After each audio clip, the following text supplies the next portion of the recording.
This is just the beginning. Hello, and welcome to this Axios virtual event on the state of chronic pain in the COVID era. This is a first of a two-parter on innovation in medicine and chronic pain. We're thankful to our sponsors, Eli Lilly and Pfizer, for making these conversations possible. I'm going to be joined very shortly by my Axios colleagues, Caitlin Owens, who writes our Vitals newsletter.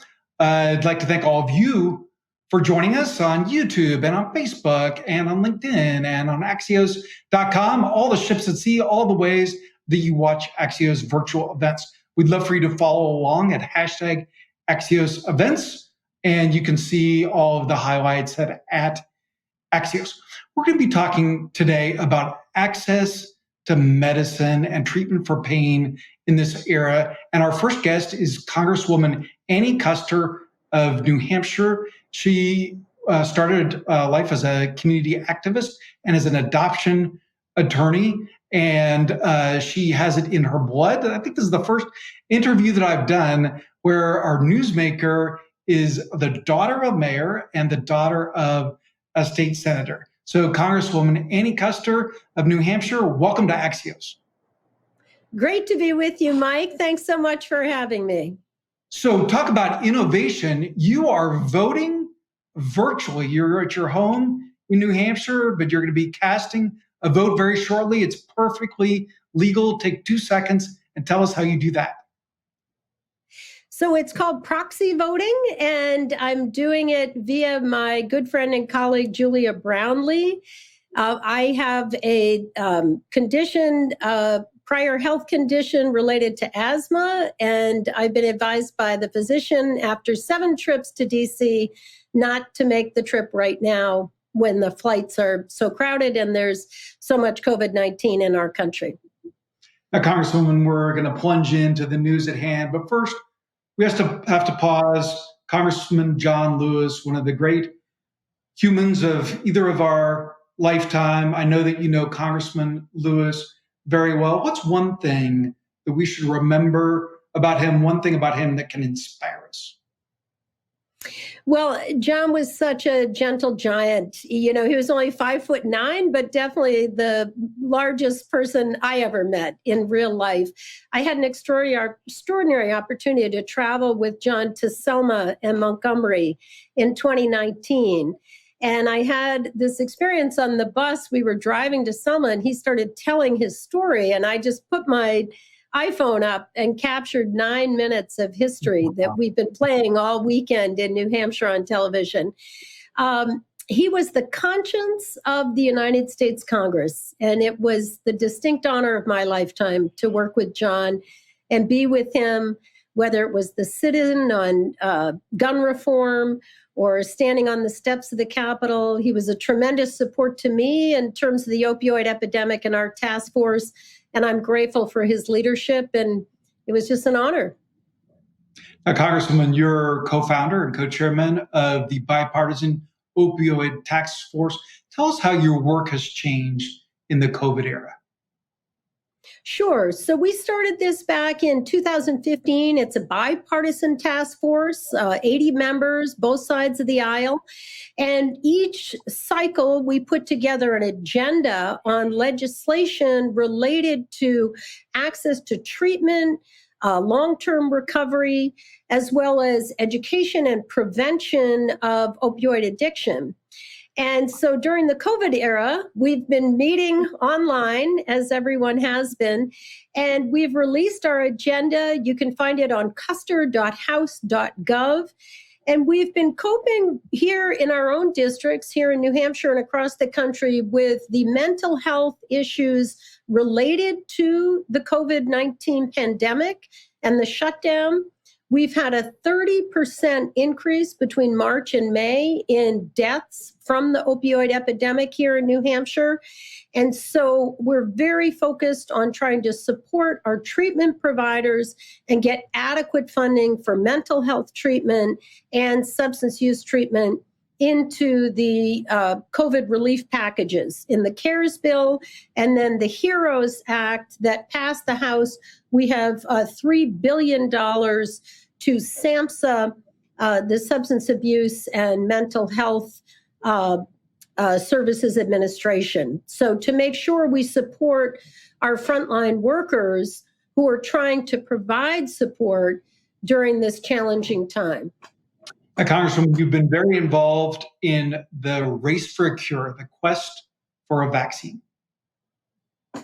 Yes, and tomorrow we have a major hearing in House Energy and Commerce about the vaccine. I've introduced legislation that relates to the equitable distribution and the preparedness for the vaccine.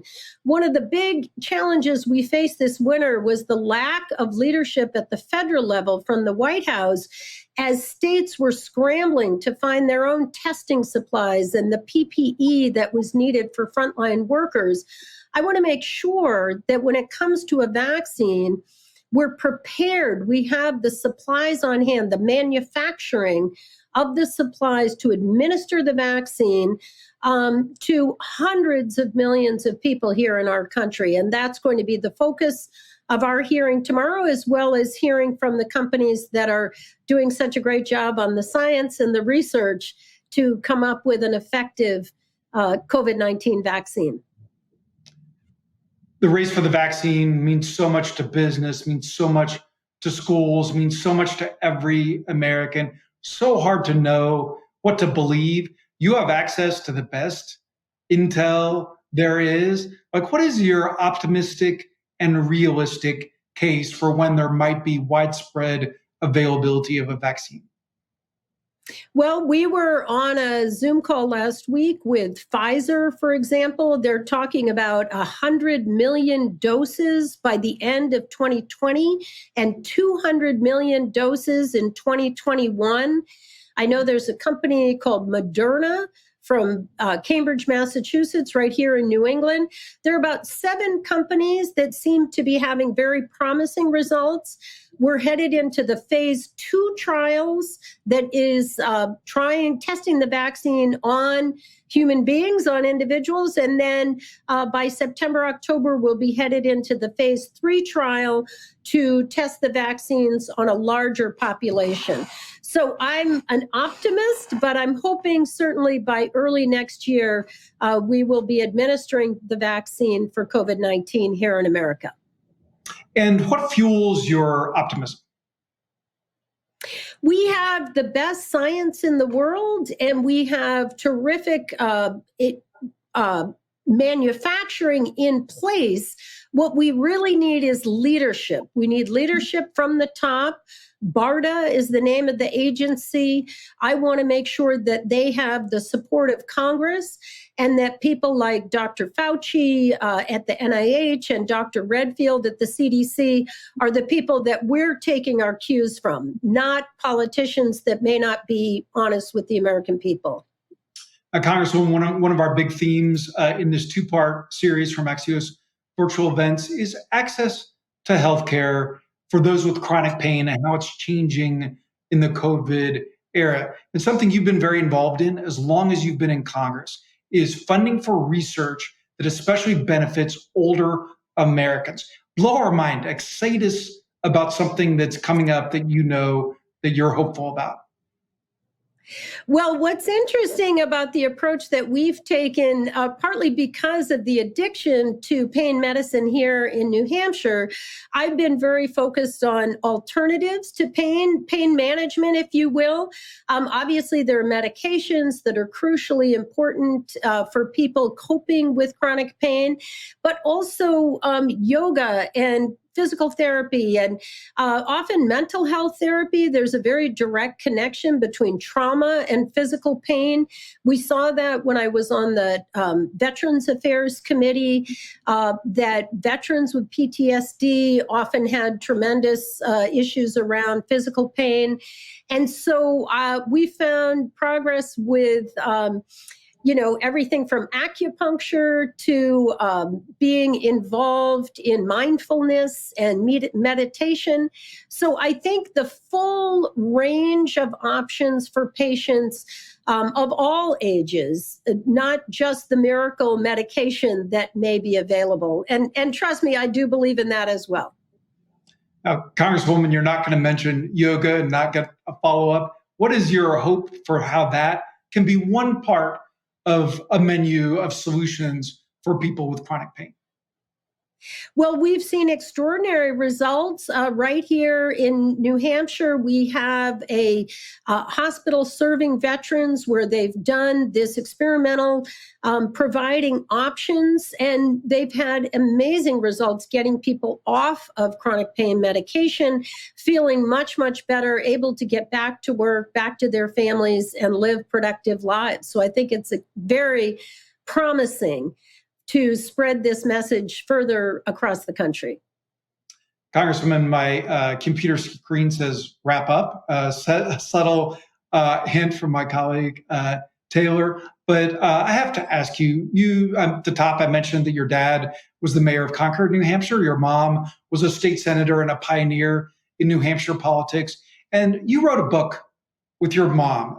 You wrote a book that was called The Last Dance. And it says, Facing Alzheimer's with Love and Laughter. Tell us what you learned from writing that book. Well, it was honestly an extraordinary experience writing the book with my mother. Somebody said to me, "You're not writing a book, you're channeling a book from your mother."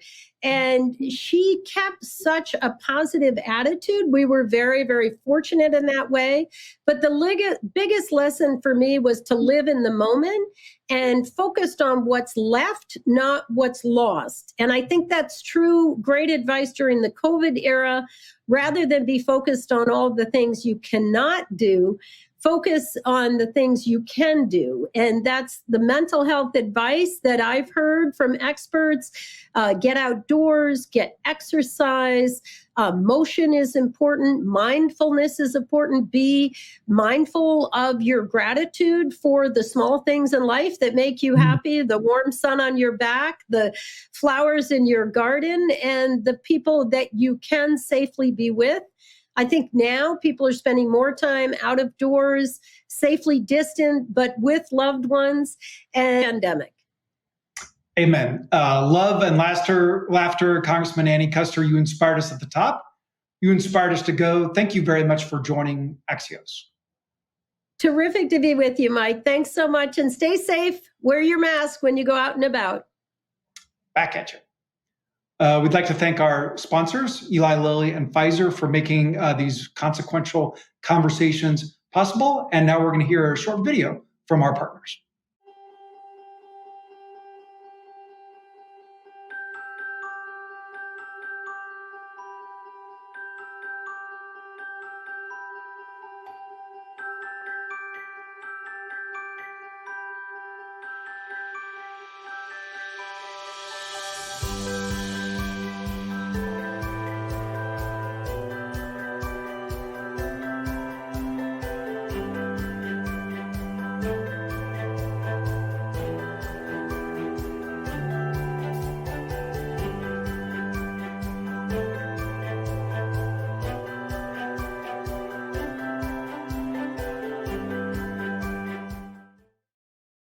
Thank you to our sponsors, Eli Lilly and Pfizer, for that video message. I'm Caitlin Owens, and I'm a healthcare reporter here at Axios. I'm the author of Axios' daily healthcare newsletter, Vitals.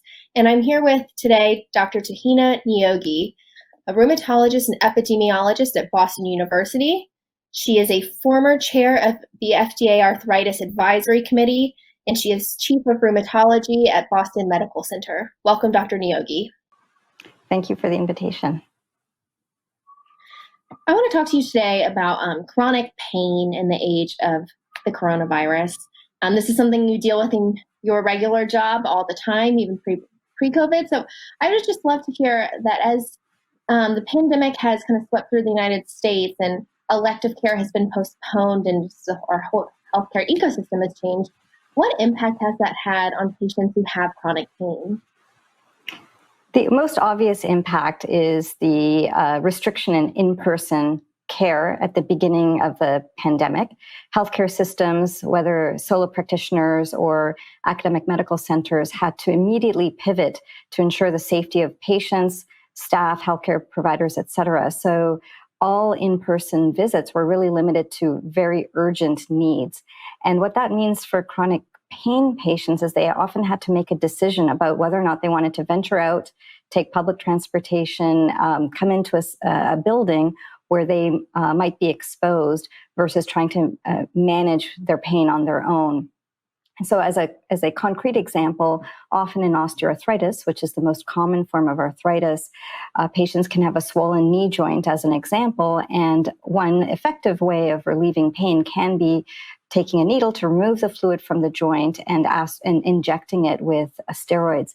And many of my patients, when I was doing the telemedicine clinics, I would urge them to come in since they were in so much pain, and that might be an option to help them, but they were too afraid to come in. So putting off care, diminishing their quality of life because of that pain. Another impact is the fact that a major component of managing chronic pain is exercise. And with gyms shut down, patients cannot really go out into the gyms, obviously. But in addition, many people don't live in an environment where they can go out for walks or go to a park. And so even activities that they could do on their own for physical activity was limited. And some people are just frankly too scared, especially if they lived in densely populated areas, to even go out for walks on a daily basis. So some people have been cooped up for a few months, only going out for essential needs. And something that has been kind of a hallmark of the pandemic so far has been its impact on communities of color. Can you speak about how these communities have been affected disproportionately when it comes to chronic pain? Sure. I mean, this speaks to the sort of decades-long systemic or centuries-long systemic inequities from housing, schooling, nutrition, jobs, et cetera. So many people from communities of color are first-line workers. So they don't have the ability to work remotely from home. They live in densely populated areas, sometimes multi-generational families living together, and often maybe in areas where they take public transportation. So they've been very challenged in the public health measures such as social distancing. And then again, because of systemic inequities, have a higher proportion of chronic comorbidities, which themselves are accompanied by higher risk of chronic pain. And then, just historically, people of color have had their chronic pain less aggressively managed than people of, white backgrounds. Mm-hmm. So something interesting about you, I think, is the number of hats you seem to wear. And one of those hats is I found out you're running a clinical trial for a potential COVID-19 treatment. Can you tell us about that clinical trial? Sure. I think one of the unique aspects at Boston Medical Center, we are a safety net hospital, but also a very academically focused hospital. And right at the beginning of the pandemic, we took a very unique approach where we would have daily meetings with rheumatology, infectious diseases, and pulmonary and critical care. And the reason for rheumatology being in the mix is that we are uniquely experienced in managing the cytokines that cause inflammation and damage. And COVID-19 pneumonia is the bad effects of COVID-19 pneumonia is due to hyperinflammation. And we have a lot of experience in targeting the cytokines that cause inflammation. So the trial that I'm leading at my site is for a particular agent that targets interleukin-1, which is an important cytokine in this hyperinflammation of COVID-19. And this was also the first pharmaceutical trial that we were able to attract to our hospital, despite vulnerable communities that we serve being disproportionately affected by this pandemic. Right. And is that something that is common where there's disparities even among clinical trials where they take place and which communities have access to them? Yeah, I think this pandemic really shone a bright light on this issue, that while we in Boston, at Boston Medical Center, had the highest proportion of beds filled with COVID-19, we were passed up for the first round of trials that were going to other hospitals that did not serve or cater to the vulnerable populations. And so this was, really a big ethical dilemma. How do we provide the best care and access to potentially life-saving experimental therapies if we don't have clinical trials? And that was really a very challenging set of ethical issues that we had to deal with every day when we had our multidisciplinary team meetings about how can we give the best care with the best evidence. Right. And so going forward, it's becoming clear that this pandemic is going to be here with us for a while. How do we balance the need to prepare the healthcare system for surges in coronavirus cases and hospitalizations with the needs of patients who have so far had to forego quote unquote elective care, which for a lot of patients really doesn't feel that optional? Right. I think the term elective care is challenging for non-medical folks to understand that elective care doesn't mean that it's optional. It just means it's not an emergency today. So there are many procedures that were put off that can have a long-term impact on outcomes because of that delay. I think most healthcare systems quickly learned a lot. I mean, the outcomes for COVID-19 in just a short 3 to 4 months have improved in the areas that experienced the highest peaks of the surge early on. And so we've learned a lot of how to provide good care, and these clinical trials are starting to provide evidence-based guidance for the best treatments that we should consider. Healthcare systems are going to have to be nimble in making sure that the safety of patients, healthcare providers, trainees, staff, et cetera, are all considered, but at the same time, trying to ensure that we provide the care that's needed for patients. Again, the model of providing urgent care options for patients who are able to come in is going to continue to be needed. And hospitals and healthcare systems have found a way to screen people before they come into the building, et cetera. But really, this is a huge public health effort that's needed in terms of better testing, contact tracing, quarantining, appropriate personal protective equipment.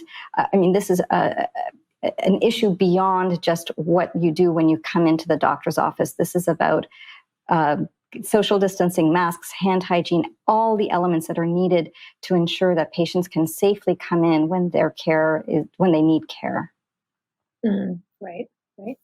And so we're about out of time here, but we'd like to end with one fun thing here at Axios. So why don't you tell us a little bit about your, I don't want to say new COVID hobby that you've taken up, but kind of your enhanced interest in this hobby? Yeah, I think everyone's planned on doing something different and new during the pandemic. I can't say that I've had any highbrow aspirations such as learning a new language or anything like that, but I've really gotten very serious about gardening, since that's where I have to spend all my time when I'm not inside. And I've sort of massive amounts of vegetables and flowers that I'm working on when I'm not working. Well, I don't have any highbrow new hobbies either, so I'm envious of even your gardening one. But thank you so much for joining us. Thank you very much. And now here's a message from our sponsors, Eli Lilly and Pfizer. Mental health is a critical and important aspect of whole health, but we haven't always paid enough attention to it. The COVID-19 pandemic has shifted our attitude toward mental health. During the pandemic, we have all faced challenges to our mental health, including isolation, loneliness, anxiety, stress, and grief. We're starting to see mental health as something that affects all of us, especially people living with chronic pain. People with chronic pain are already 4 times more likely to have depression and anxiety. Chronic pain also generally restricts the ability for people to engage in other life activities, which have also been disrupted by COVID-19. In these trying times, it's critically important to support people with chronic pain and care for their mental health. Welcome back to this Axios virtual event, the first of a double header on innovation in medicine and chronic pain. We appreciate Eli Lilly and Pfizer for making these conversations possible. My next guest is someone that I've worked with for a long time. Randy Ruda is CEO and president of the American Autoimmune Related Diseases Association, ARDA to friends. Randy's a longtime specialist in chronic pain and international and federal healthcare policy. Randy, welcome to Axios. Thank you so much, Mike. Good to be with you. So we were joking while we were getting mic'd up that you're the guy who can't get fired. You and I first knew each other when you were president and CEO of Easter Seals. It was your first job out of school. You became the boss. You were there 35 years. Well, I was. Thank you for pointing that out. I feel like I need to take a rest for a moment, perhaps. But it was a great career allowing me to grow with that organization and really get to know the issues and certainly the policy solutions for people with chronic conditions. And that serves me well in my new position. Yeah, and Randy, we were talking earlier. Something that you spend a lot of time with is people who live with pain, people for whom pain is a part of their life. And in this COVID era, what are the new ways that you're thinking about that? And what are some of the breakthroughs that you're optimistic about? Well, Mike, we're concerned about just the experience that all people are having, people with chronic conditions in particular, many for whom experience barriers and challenges when things are going fine, let alone in the midst of a pandemic. And so with the advent of COVID-19, with the disruption that has meant for the healthcare community generally and for people's lives, the economy, for people with chronic conditions, particularly autoimmune disease, they're at particular risk. The way they access their medicines in hospitals and doctors' offices, getting the care that they need, totally disrupted. These are people with underlying conditions, so they've got to be careful. They can't go out in society the way the rest of us can. So with COVID-19, the threat of infection for them is very real. And so they've had to step back from their treatments. In many cases, the doctor's offices were closed for a period of time, or some of the medicines they need were experiencing shortages. And so these individuals were really stressed out. And that stress in and of itself has exacerbated their pain and their conditions with autoimmune disease, arthritis, rheumatoid arthritis, Crohn's disease, Sjogren's, so many conditions where people's bodies are really struggling against them in many respects. And so it's the medicines, including pain medicines, that are going to allow them to live their lives in a normal and pain-free fashion. That's where I'm excited, because we understand there's some new treatments on the horizon. Yeah, so talk about that. What do you see coming, and what is your most realistic hope for treatments that may make a real difference for people that you know personally? Sure. What we've watched in ARDA, the American Autoimmune Related Diseases Association, very involved in helping patients understand, what current treatments are available, how to access those treatments, what clinical trials might be available for them to take part in new medicines that could be developed.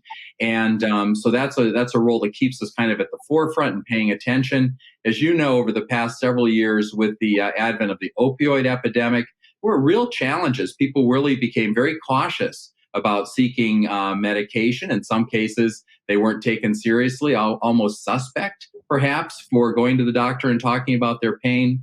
But what we understand is there's new classes of medicines being developed now that are non-opioid. We would hope have no addiction issues and could really let them live their lives again. 66% of the people we recently polled experience moderate to severe pain every day. It's debilitating. Randy, you've spent your life's work has been helping people in chronic pain. And you said one word that really stuck with me, one word that touched me. And Randy, you said a lot of these people have to manage their pain quietly. That's right. When we talk to people with autoimmune disease, again, who are in pain every day, they have found that maybe 1 in 4 physicians even are ready to talk to them about that pain, take it seriously, understand the pain that they have and what options they might pursue. They are desperate to find solutions. They're doing yoga, they're doing meditation, they're trying all sorts of holistic approaches in addition to the state-of-the-art medicines that are out there. And yet, their family members, their friends, healthcare professionals just can't do much for them. And as a result, they've learned to just keep quiet. And they've reported that that's isolating, it's depressing, and that's a concern. And you were talking about some of the COVID complications. You talked about stress as a trigger in many cases for these individuals, but it can even be hard for them to pick up their medicine. Well, exactly. Many of the places where they access their medicines, because for many individuals, it's not going to the pharmacy and getting pills, because pharmacies are reaching out and delivering those pills. But many people need injections or infusion medicines. They need to go to their doctor's office or hospitals. Well, those are the very locations where people with COVID are being treated or screened. It's just not safe for them. Now, you used the phrase, a new framework for looking at how we treat chronic pain. Tell us a little bit about the new framework that you imagine. That framework is just looking at people holistically, understanding that if they're experiencing pain and it's something that really is not going to go away, it's not from an acute condition, then that framework is to say, so how can we help support you? What treatments might be available to you? How can you live your life holistically through exercise and meditation and other kind of management, stress management techniques to achieve your goals in life? So that framework, Mike, is really looking at people holistically, looking for the kind of medicines that are not addictive and that will not have the kind of side effects we've seen in the past, but allow them to be alert and engaged in their lives. And then also to create an environment around them, educating physicians and general society that people that are managing pain, that's real, and that we should be sympathetic and also supportive in helping them access what they need to live their lives fully. And Randy, over the arc of your career, what would you say is the biggest difference in quality of life for individuals living with chronic pain? I think for people living with chronic pain, the kinds of treatments we've seen and the willingness of themselves to do the work. People with chronic conditions really first and foremost have to rely on themselves. And so they're getting informed, they're staying engaged, they're being advocates with policymakers. And so, years ago, that might have been a much more passive, paternal sort of environment for patients. No longer. They're ready to be engaged and they do their part. So, Randy, we always end with one fun thing. We do some heavy topics here. So we'd like to, at the end, talk with our newsmakers about an out-of-work passion. I'm in Arlington, Virginia. I can look out here and see the Key Bridge, see the Potomac River, and I often can see paddleboarders there. And that's one of your passions. Yeah, I mentioned it to you. I would say I'm still kind of a novice. Staying up on the paddleboard is still a bit of a challenge for me, Mike. I'm more of a hiker or a biker, but I love getting out there. It kind of strengthens that core, and you've got that sense of freedom, whether it's the water or the open sky, a little different than what we do every day in our policy lives. Engage your core. And Randy, when's the next time that you think you'll get out west? I think about 3 weeks from now I'll be out there. So I'll let you know how it goes. Well, Randy, Easter Seals was a great blessing to my mother, Barbara Powers Allen, who's watching this in Wilsonville, Oregon. And so I appreciate you and your colleagues at Easter Seals, where you were president and CEO. Now you're president and CEO of the American Autoimmune Related Diseases Association. I just wanted to nail that one more time. Randy, Ruda, thank you for joining Axios. Thank you, Mike. I really appreciate you and all that you do. Thank you. Thank you to our partners, Eli Lilly and Pfizer, for making this series possible. And now for our Why It Matters series, we're going to go across the river to my colleague, Caitlin Owens, who writes the Axios Vitals healthcare newsletter, covers healthcare policy for Axios. And Caitlin, you are just back from Florida. What was it like to be in Florida in this COVID moment? So I went there about 5 weeks ago, and I isolated for a little bit because I thought I would be the problem. I live in DC, where all the protests were happening at that time. So I thought I would potentially be bringing the virus to my family. And lo and behold, after about a week or so there, the cases just started skyrocketing. But as I said, I live in DC, and so it's very different living in DC versus Florida, if not just because they are very different places. So in Tampa, where my family lives, there's just a lot more places to spread out. So you're not as reminded of how kind of claustrophobic life has become. But on the other hand, masks are controversial there. I like to say that DC is kind of full of A+ students. But my mom would kill me if she knew I was going to say this, but she is one of those people that when she goes into Publix and people are not following the rules, she asks them where their mask is. So, which is just, it's not the same here. It's very different. No question. So, Caitlin, during the conversations today, something you picked up on is the fact that for people who are living with pain, the postponement of elective surgeries, non-COVID treatments is a real hardship. Yeah. And I think that when we talk about elective care, the first place my mind goes, and I'm sure a lot of people's minds go, is very superficial things like plastic surgery or very minor treatments happening. But for a lot of people, it's cancer treatment, it's transplants, or even less kind of life or death than that. It's people who need their knee drained of fluid that is causing them a lot of pain. So I think that as we were having this conversation, I just felt a lot of empathy for those people who are kind of dealing with very kind of excruciating situations, but they can't go in to get care, or they're afraid to go in and get care because of COVID. Empathy is a great word, and you don't hear reporters say it often enough. Caitlin, for me, one of the most memorable parts of your conversation was a new lens on the disparities that we're seeing in this COVID era. Right, right. And, we talked about how there was always disparities with pain, even just, some kind of institutionalized racism where people of color, their pain isn't always taken more seriously. They just overall have less access to healthcare. And then just in this era where it's not just being able to go in and get treatment for pain, it's also what you do in your day-to-day life to mitigate that pain. So whether that's exercise at the gym, and gyms are closed, or going on walks. A lot of communities of color don't live somewhere where it's easy to go to the park, for example. So I think that was just another example of how this pandemic has just been characterized by disparities, racial disparities. Now, Caitlin, one of the big themes in this series is innovation in medicine and the treatment of chronic pain. And you made a very interesting point to me about something that we're learning about science in this moment. Yeah, science is moving really fast right now. Researchers and scientists are racing to find a coronavirus vaccine and even coronavirus treatments. And so I think that we don't know how that's going to pan out. I hope, and we all hope, that just means that they'll be able to do top-notch work just on an extremely and unprecedentedly accelerated timeline.